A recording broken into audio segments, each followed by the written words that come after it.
স্পিনলস। So এই যে স্পিনল জিনিসটা কি,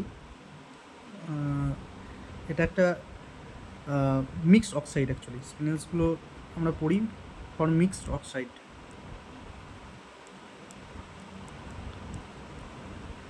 মিক্সড অক্সাইডের জন্য, এবং অ্যাকচুয়ালি আমাদের ওই দু ধরনের স্পিনেলে আমরা পড়ি। একটা হচ্ছে তোমার নর্মাল স্পিনাল, আর একটা হচ্ছে ইনভার্টেড স্পিনাল। Inverted spinal. তো এই যে স্পিনালের কেসটাতে আমাদের সিএফএসি ক্যালকুলেশন অ্যাকচুয়ালি এক্সামে কোশ্চেনে আছে। সেটা কী করে করবো?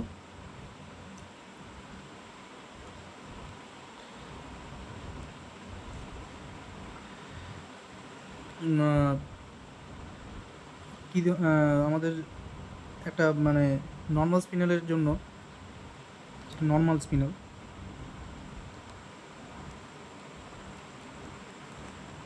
এটার জন্য যে স্ট্রাকচারটা হয় সেটা হচ্ছে এ B2 O4 এইরকম ধরনের অক্সাইড। যেমন আমরা এমনি পড়েছি যেন Fe3O4, এটাকে আমরা কেমন করে লিখতে পারি? Fe2O3, বা এখানটাতে ব্র্যাকেট দিয়ে এখানে O4টা, এইভাবে জিনিসটাকে লিখতে পারি, যেখানে দুটো অক্সিজেন দু রকম অক্সিডেশন স্টেটে আছে, একটা +3 আর একটা +2। তো এখানে এই যে এফিটা সেটা +2-তে আছে, আর এটা +3-তে থাকবে, ঠিক আছে?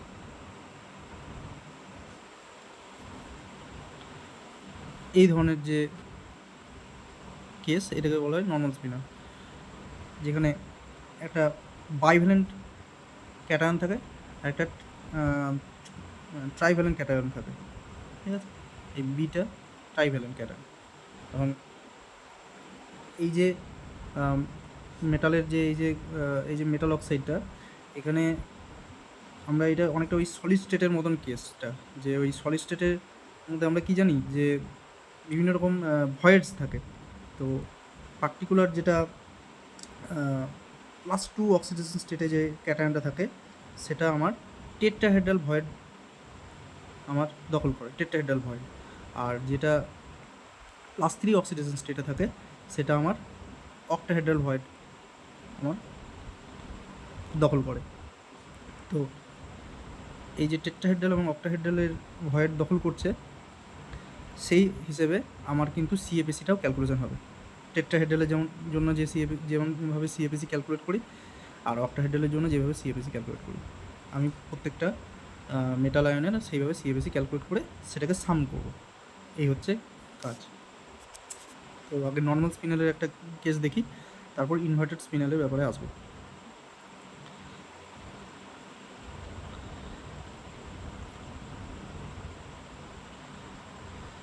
সো একটা জিনিস আমাদের আরেকটা জানার দরকার আছে, সেটা হচ্ছে অ্যাকচুয়ালি মানে ইনফরমেশান এগুলো, ঠিক আছে? অত ডিটেলসে আমি যাচ্ছি না, তাও একটু বলছি যে আমার আসলে একটা জিনিস জানতে হয় যে এই যে O2-, ঠিক আছে, অক্সাইড 2-,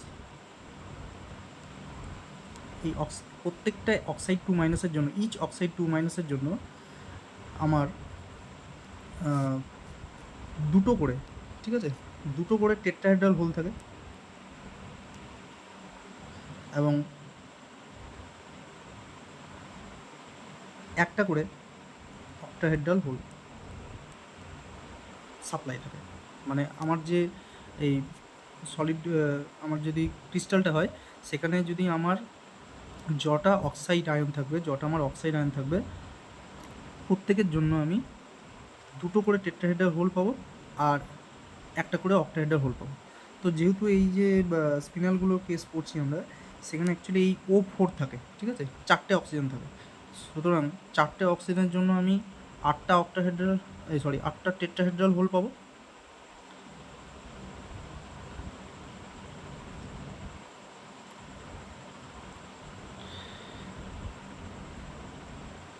আমি 4টে অক্সাইডের জন্য 8টা টেট্রাহেড্রাল হোল পাবো এবং 4টে অক্টাহেড্রাল হোল পাবো।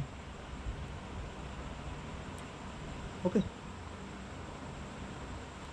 এখন নর্মাল স্পিনালের যে কেসটা, যেখানে আমি বললাম কি যে A2 এরকম করে লেখা হয়, B2 যেটা +3 অক্সিডেশন স্টেটে থাকে, আর এদিকে আছে তোমার বাইরে 4টে O4।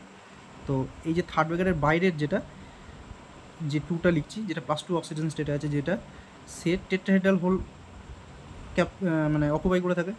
আর এইখানে যে 3টে B3তে আছে, +3তে আছে, তারা অক্টাহেড্রাল হোল অকুপাই করে থাকে।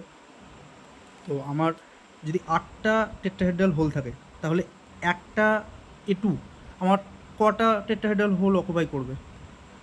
একটাই অকুপাই করবে। তার মানে A1/8 আমার টেট্রাহেড্রাল হোল অকুপাই করে থাকে। আর এখানে যেহেতু দুটো বি আছে +3 অক্সিডেশন স্টেটে, আর আমার 4টা টোটাল অক্টাহেড্রাল হোলের সাইট আছে, তো দুজন 4টের মধ্যে দুটো অকুপাই করবে। দ্যাট মিন্স এরা 1/2 মানে half of the octahedral hole occupy করবে, half of the octahedral hole occupy করবে। ওকে, এরকম একটা ব্যাপার থাকে। যাই হোক, অত আমাদের মাথা ঘামিয়ে লাভ নেই। এক্সামে যেটা আছে সেরকম একটা জিনিস আমি বলছি।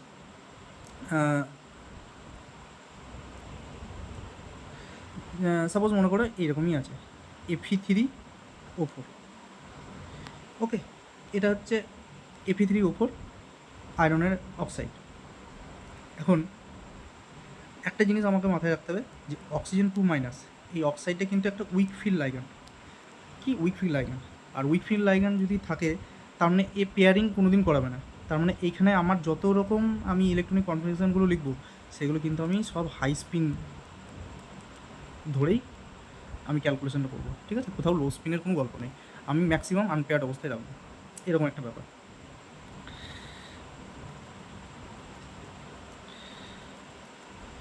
তো এর জন্য যদি আমি নর্মাল স্পিনালের কথা ভাবি, তো এই যে Fe3O4, এর জন্য আমি নর্মাল স্পিনালের কথা আগে আমি চিন্তাভাবনা করছি। তার মানে কীরকম হবে?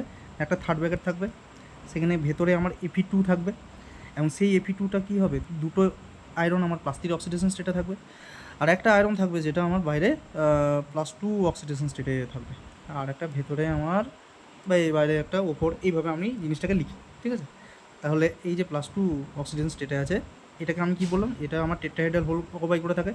আর এইখানে এই যে দুটো আছে +3 অক্সিডেশন স্টেটে, এরা সবসময় আমার অক্টাহেড্রাল হোল অকুপাই করে থাকবে নর্মাল স্পিনালের জন্য। তাহলে আমি এখানে যে সিএফএসি ক্যালকুলেট করবো, সেটা অক্টাহেড্রাল হোলের জন্য, আর একটা হচ্ছে টেট্রাহেড্রাল হোলের জন্য। তাহলে প্রথমে আমি টেট্রাহেড্রাল হোলের জন্য আমি যদি করি,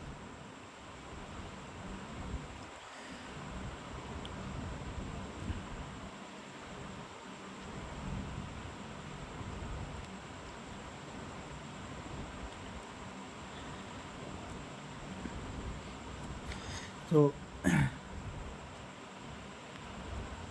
Fe2, ঠিক আছে, যেটা টেট্রাহেড্রাল হোল অকুপাই করে থাকছে, তাহলে Fe2 আমার তার ইলেকট্রনিক কনফিগারেশন কী হবে? 3d6 হবে। এবং 3d6 যদি হয়, Feটা টেট্রাহেড্রাল হোল যদি অকুপাই করে থাকে, তাহলে তার ইলেকট্রনিক কনফিগারেশন কীরকম হবে? E3T2 3 এরকম হবে, E3T2 3 হবে। আমরা জানি টেট্রাহেড্রালের জন্য, তাই না? কারণ এইখানে আমার দুটো থাকবে, আর এইখানে আমার টোটাল 3টে থাকবে। তাহলে আমার যদি আমাকে লো হাই স্পিন মেনটেন করে যদি আমাকে করতে হয়, তাহলে আমার প্রথমে এখানে 1 2 3 4 5 6, ঠিক আছে, এইভাবে করবো জিনিসটা।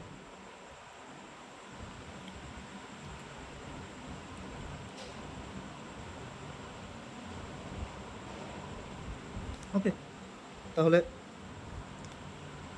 সিএফএসি যদি আমি বলি এটার জন্য, তাহলে কেমন করে হবে? না, এইখানটা আমার কত করে কমে? -6 DQ করে, ঠিক আছে, আর এগুলো +4 DQ করে ইনক্রিজ হয়, অবশ্যই DQT অ্যাকচুয়ালি, ঠিক আছে। তাহলে মাইনাস 6 ইন্টু আমার এখানে আছে 3টে, তাহলে into 3 D Q T, plus আমার এখানে 3টের জন্য 3 into plus 4 D Q T. তাহলে কত হবে আমার এটা? 18 plus 12 equal to 6 minus 6 D Q T. Okay, minus 6 D Q T.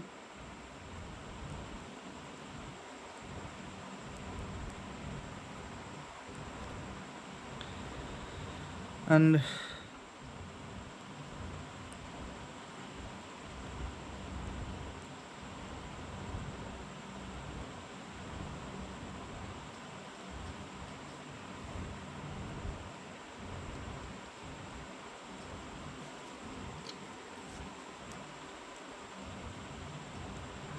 6 DQT. এখন এই 6 ডিকিউটি যেটা আমি পেলাম সিএফএসিটা,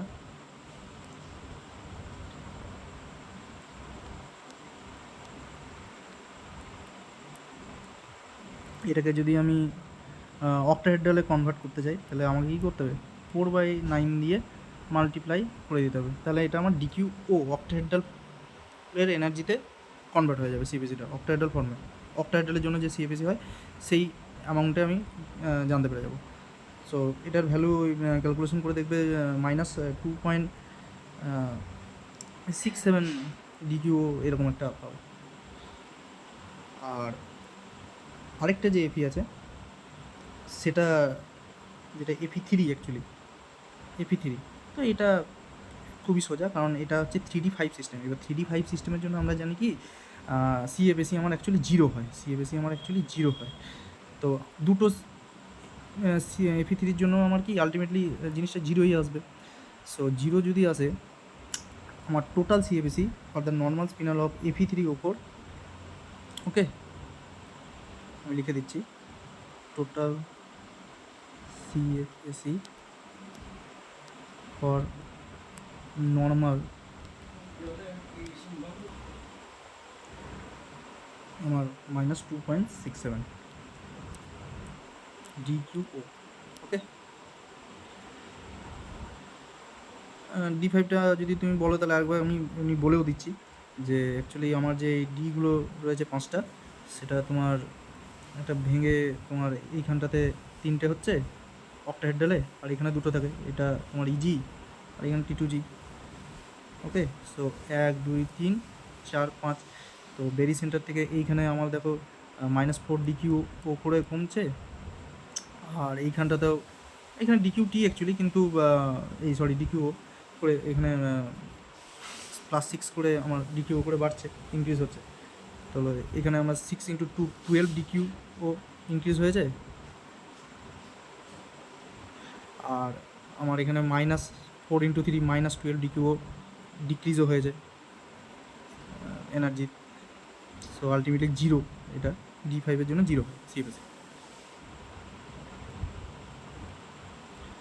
আর যেটা ইনভার্টেড ব্যাপারটা, এই ইনভার্টেডটা নর্মালের সঙ্গে কি পার্থক্য না, এই যে নর্মাল যেটা লিখছি আমি A2, ভেতরে যেটা লিখছি আমি B2, এটা +3, ঠিক আছে, এটা হচ্ছে O4, এটা নর্মাল কেস। যেটা ইনভার্টেড কেস হবে সেখানে এই B+3 অক্সিডেশন স্টেটওয়ালা যে একটা ক্যাটায়ন আছে সেটা টেট্রাহেড্রাল হলে পজিশন অকুপাই করবে, আর এই যে তোমার অক্টাহেড্রাল হলে A2 যেটা টেট্রাহেড্রাল হলে এত অকুপাই করা যে ক্যাটায়ন, সেটা এখন এবার অক্টাহেড্রাল হোল অকুপাই করবে। ঠিক আছে, লিখলে বুঝতে পারবে। এই B3 আমি যদি লিখলাম, তারপর দেখো এখানে A2, এখানে B3 নিয়ে এখানে O4। হ্যাঁ, এইটা হচ্ছে তোমার ইনভার্টার স্প্যান।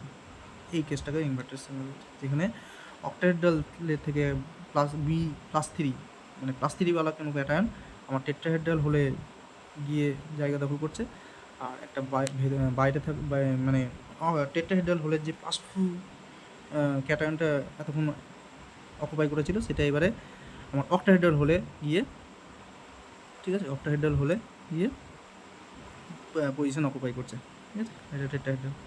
তাহলে এখন ক্যালকুলেশন এবারে সেই অনুযায়ী হবে, যেমন এই আগেরটার মতনই করি। যদি এই আয়রনের কেসটাই নিই, Fe3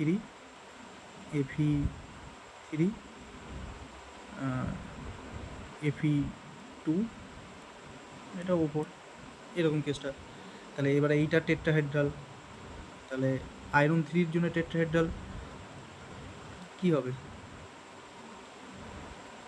এটা D5, ওকে, 3D5 মানে হচ্ছে E2T2 3, তাই তো? তাহলে D5 যদি হাই স্পিন কেস হয়, D5 কিন্তু সব ক্ষেত্রেই আমার জিরোই হবে CFSE, ঠিক আছে। আলটিমেটলি সব ক্যান্সেল হয়ে যাচ্ছে, CFSEটা আলটিমেটলি আমার জিরোই আসবে, তাই না? আলটিমেটলি CFSEটা আমার জিরোই আসবে। আর এইখানে যে অক্টাহেড্রাল জন্য Fe3 ছিল, সেটার জন্যও জিরোই আসবে। আগেটাতেই দেখলাম Fe3 অক্টাহেড্রাল, সেটাও আমার জিরোই আসবে আলটিমেটলি CFSE ক্যালকুলেশন করলে। এর জন্য ওই T2G 3 EG2 এরকম ইলেকট্রনিক কনফিগারেশন হবে, এরও জিরোই আসবে আলটিমেটলি। তো যেটুকু আমি CFSE পাবো সেটা হচ্ছে এই Fe2, যেটা অক্টাহেড্রাল হলে জায়গা দখল করেছে, ঠিক আছে।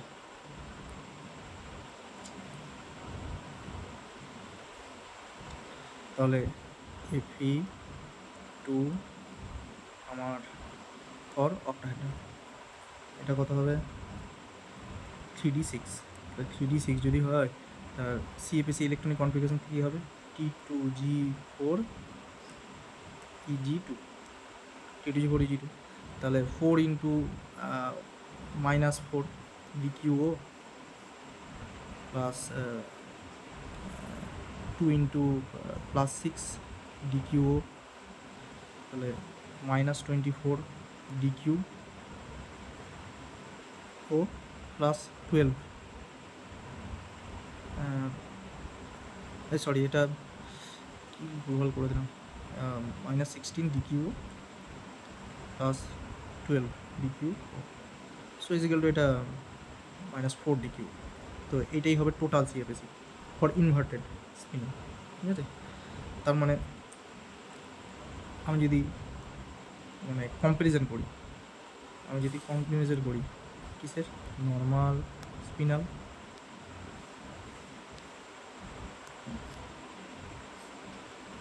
এর সঙ্গে ইনভার্টেড,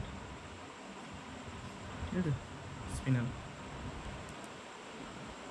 কার জন্য? Fe3 ওপরের জন্য।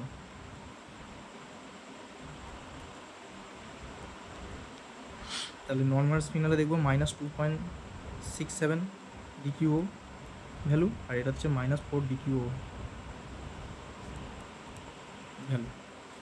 তাহলে এই ভ্যালুটা অনেক বেশি, এর CFSE ভ্যালুটা অনেক বেশি। তার মানে Fe3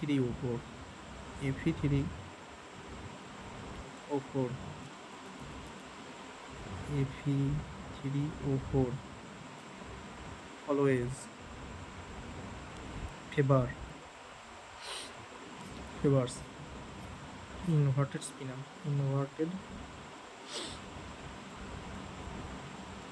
inverted spinal structure, ওকে।